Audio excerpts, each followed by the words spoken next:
व्युत्पत्ति शाखा। तो आज से हम स्टार्ट करते हैं इतिहास, हमारे प्राचीन इतिहास से। देखिए, प्राचीन इतिहास को हम 3 हिस्सों में बांटते हैं। सबसे पहले है प्राग ऐतिहासिक काल, प्राग ऐतिहासिक काल,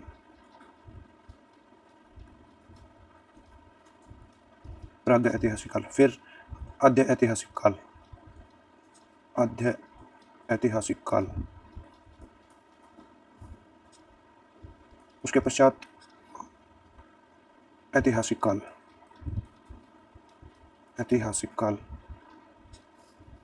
यह वह काल है जहाँ पर हमें कोई भी लिपि नहीं के साक्ष्य नहीं मिलते हैं। यहाँ से केवल हमें पुरातात्विक साक्ष्य प्राप्त होते हैं, पुरातात्विक साक्ष्य, जैसे कि स्टोन एज के समय पर, स्टोन एज यानी कि पाषाण काल। उसके बाद हम देखते हैं आद्य ऐतिहासिक काल। यहाँ से हमें लिपि भी प्राप्त होती है तथा हमें पुरातात्विक साक्ष्य भी प्राप्त होते हैं, पुरातात्विक साक्ष्य भी प्राप्त होते हैं, लेकिन इस लिपि को आज तक पढ़ा नहीं गया है। ये हड़प्पाकालीन समय इसको हम बोल सकते हैं, हड़प्पा काल या सिंधु घाटी सभ्यता काल। ओके।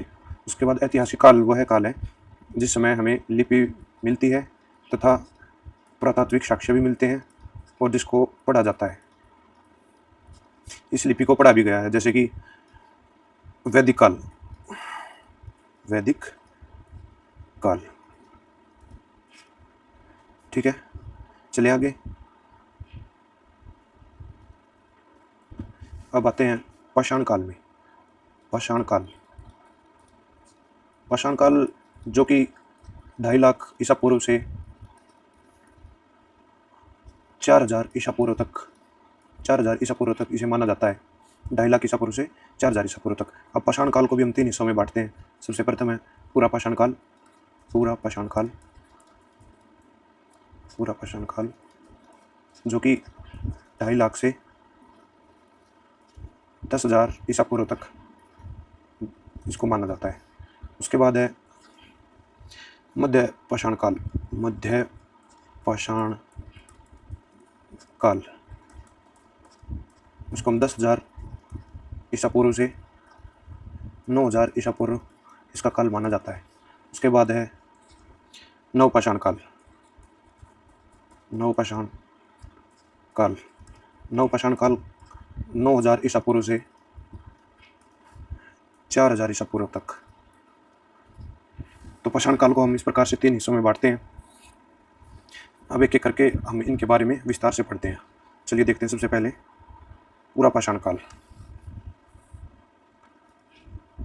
पूरा पाषाण काल, पूरा पाषाण काल। इस काल में मानव जो है, इस काल में मानव शिकारी तथा खाद्य संग्राहक,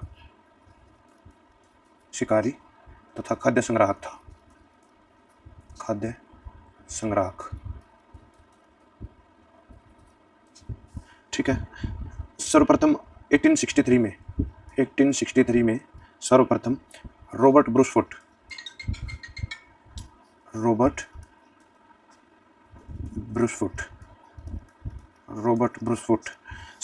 ब्रूसफुट ने पलवरम मद्रास से पूरा पाषाण कालीन एक उपकरण प्राप्त किया था जिसको कि हैंडेक्स या हस्त कुठार बोलते हैं। कहाँ से प्राप्त किया था? पलवरम मद्रास, पलवरम मद्रास। यहाँ से इन्होंने पूरा पाषाण कालीन समय का एक हस्त कुठार या फिर जिसे बोलते हैं हैंडेक्स,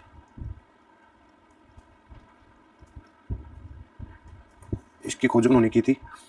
उपलब्ध साक्ष्यों के आधार पर इस संस्कृति की पहचान की गई, इसलिए इसको मद्रासी तथा हैंडेक्स संस्कृति भी कहते हैं। इसको हम मद्रासी तथा हैंडेक्स संस्कृति, और इसी को हम सोहन संस्कृति भी कहते हैं, सोहन संस्कृति, सोहन संस्कृति। ठीक है, चलिए आगे। चलिए चलिए, पूरा पाषाणकालीन स्थल और वहाँ से प्राप्त साक्ष्य है। एक तरफ आप स्थल लिख सकते हैं, स्थल, और एक तरफ लिख सकते हैं प्राप्त साक्ष्य। प्राप्त साक्ष्य स्थल में आप लिखिए हथनोरा, हथनोरा जो कि होशंगाबाद मध्य प्रदेश में है। हथनोरा, होशंगाबाद, होशंगाबाद मध्य प्रदेश।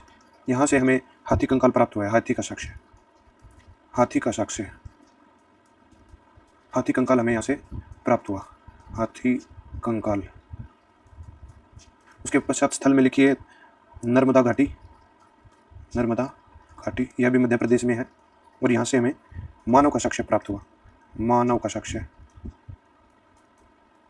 उसके पश्चात भीमबेटका, भीमबेटका गुफा आपने नाम सुना होगा।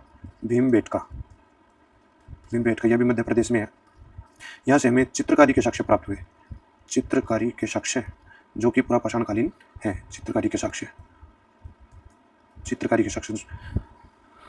ठीक है, चलिए आगे। अब चलिए चलते हैं मध्य पाषाण काल। मध्य पाषाण, मध्य पाषाण काल। इस समय पर भी मानव जो था वह शिकारी तथा खाद्य संग्राहक था। शिकारी तथा खाद्य संग्राहक, शिकारी तथा खाद्य संग्राहक। लेकिन इस समय पर मध्य पाषाण काल में जो उपकरण है, उपकरण जो उनके होते थे उस समय पर, जैसे कुल्हाड़ी होती थी या जो भी उनके पत्थर के नुकीले हथियार होते थे, इस समय पर मध्य पाषाणकालीन समय पर इनका साइज जो है छोटा होने लगा था। तो इनको हम, इनके उपकरणों को बोलते हैं माइक्रोलिथ। माइक्रोलिथ,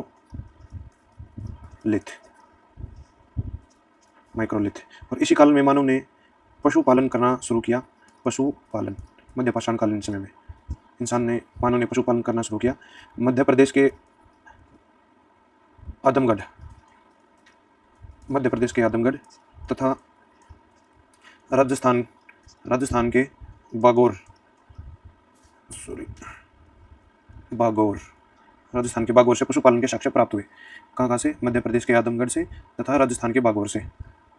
और यूपी के उत्तर प्रदेश के प्रतापगढ़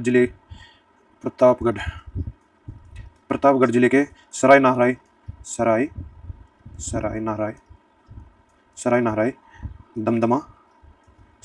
दमदमा तथा महदहा, यहाँ से भी पशुपालन के साक्ष्य प्राप्त हुए। और महदहा जो है, महदहा से बूचड़ खाने के साक्ष्य भी प्राप्त हुए। बूचड़ खाने के साक्ष्य।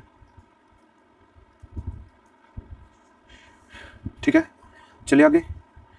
चलिए अब चलते हैं नवपाषाण काल। नवपाषाण काल।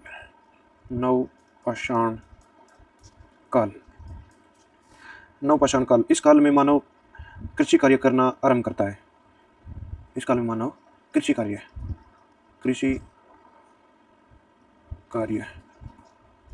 देख रहे हैं। धीरे धीरे मानव अब सर्वप्रथम पशुपालन करता है, उसके बाद अब कृषि कार्य करना शुरू करता है।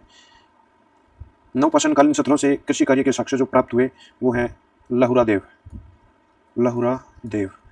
देव जो कि उत्तर प्रदेश में है। उत्तर प्रदेश, यहाँ से कृषि कार्य के साक्ष्य प्राप्त हुए। एक है कोल्डी हवा से भी कृषि कार्य के साक्ष्य प्राप्त हुए। कोल्डी हवा यह भी उत्तर प्रदेश में है। उत्तर प्रदेश। उसके अलावा है मेहरगढ़ जो कि आज के बलूचिस्तान पाकिस्तान में स्थित है। बलूचिस्तान पाकिस्तान, यहाँ से भी कृषि कार्य के साक्ष्य प्राप्त हुए।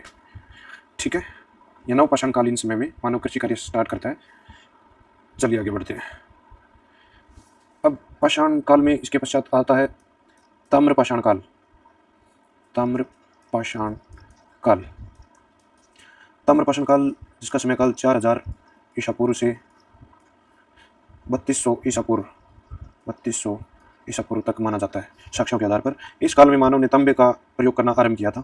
तांबा मानव द्वारा प्रयोग की जाने वाली सर्वप्रथम धातु थी।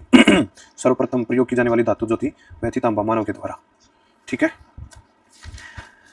पहले जो है अंग्रेजों को लगता था कि भारत प्राचीन इतिहास वैदिक काल 1500 ईसा पूर्व से शुरू होता है, लेकिन हड़प्पा सभ्यता में प्राप्त साक्ष्यों से पता चलता है कि प्राचीन भारत का इतिहास हड़प्पा सभ्यता जो कि 2350 ईसा पूर्व से 2350 ईसा पूर्व से 1750 ईसा पूर्व है।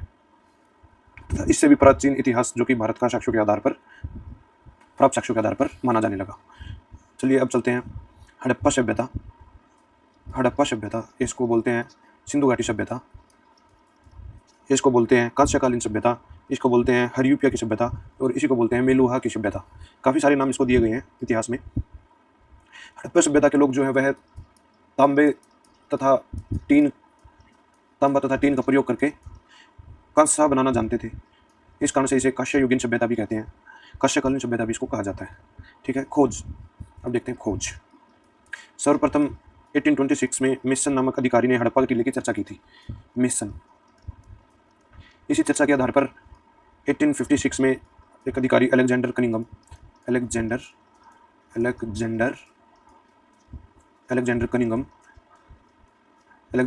जो है इस हड़प्पा क्षेत्र का दौरा करते हैं।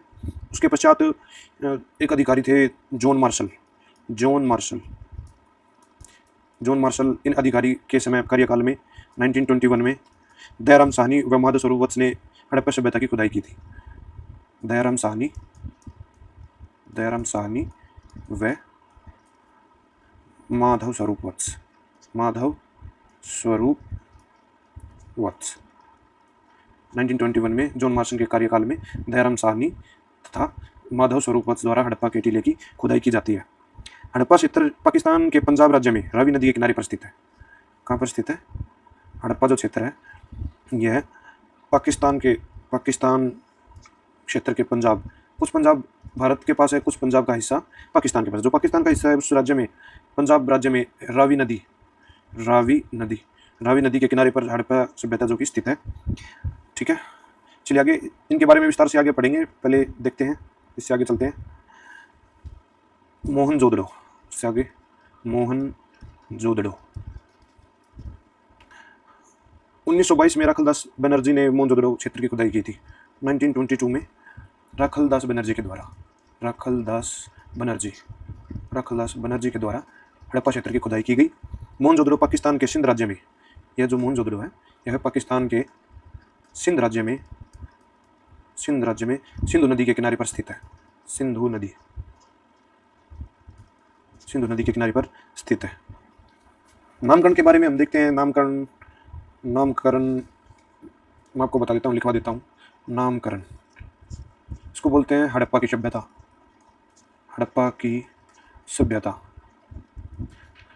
इसी को बोलते हैं सिंधु घाटी सभ्यता।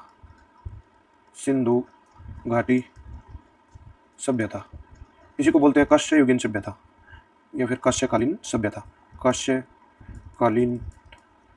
सभ्यता।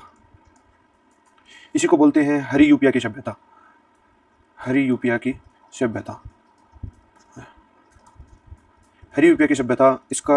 इसकी चर्चा हमें ऋग्वेद से प्राप्त होती है, ऋग्वेद। और इसी को बोलते हैं मेलुहा की सभ्यता। मेलुहा की सभ्यता। इसकी चर्चा हमें सुमेरिया के लेख से मिलती है। सुमेरिया के लेख में इसकी चर्चा है, सुमेरिया। ठीक है, चलिए आगे, कर लिया नोट डाउन। चलिए आगे चलते हैं। अब बात करते हैं हड़प्पाकालीन लिपि तो इस प्रकार की थी कि आप उसे पढ़ नहीं सकते हैं। कुछ इस प्रकार से उन्होंने कुछ बनाया हुआ है, कुछ ऐसे जिसको आप पढ़ नहीं सकते हैं बिल्कुल। तो हड़प्पाकालीन समय की लिपि को तो पढ़ा नहीं गया है आज तक किसी के भी द्वारा, लेकिन हड़प्पा सभ्यता के कुल 400 अक्षर खोजे गए, किंतु उन्हें वर्तमान तक पढ़ा नहीं गया। कितने अक्षर खोजे गए हैं? 400 अक्षर, और जिनको पढ़ा नहीं गया। हड़प्पा सभ्यता की लिपि के कई नाम दिए गए हैं, जिस प्रकार मैं आपको बताता हूँ। सबसे पहले ब्रुस्टोफेदन, लिपि को दिए हुए नाम है ये, ब्रुस्टोफेदन। सेकंड नंबर पे है चित्राक्षर, इसको बोलते हैं चित्राक्षर। तीसरे नंबर पर है गोमित्रिका पद्धति, गोमित्रिका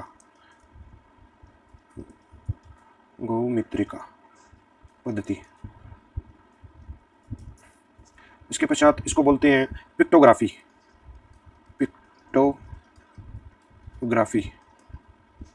इसके पश्चात इसको बोलते हैं हलावती। ये सभी लिपि को, हड़प्पाकालीन समय की लिपि को दिए हुए नाम है। इसके पश्चात बोलते हैं इसको भावचित्रात्मक।